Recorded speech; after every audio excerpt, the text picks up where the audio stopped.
বন্ধুরা, দেখুন এই লোকটি কত ভয়ঙ্কর। যখন একটি মেয়ে বাথরুমে গোসল করতেছিল, উনি তখন সেখানে লুকিয়েছিল এবং তার শ্যাম্পুতে একটি মেডিসিন লাগিয়ে দিল।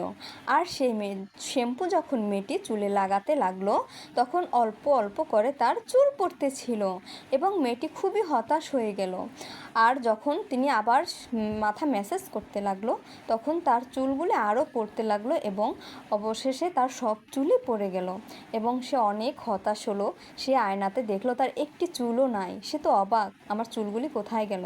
আর সেই লোকটির কাছে সব চুলগুলি চলে গেল এবং লোকটি তার চুলগুলি নিয়ে দোকানে চলে গেল।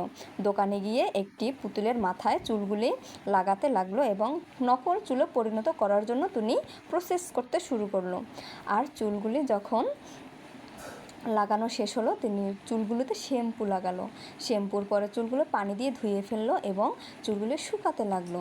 শুকানো হয়ে গেছে এবং তিনি দুটি সিজার নিয়ে চুলগুলি কাটিং করতে শুরু করলো এবং যখন কাটিং করা শেষ হয়ে গেল, তিনি চুলগুলি স্ট্রেট করলো।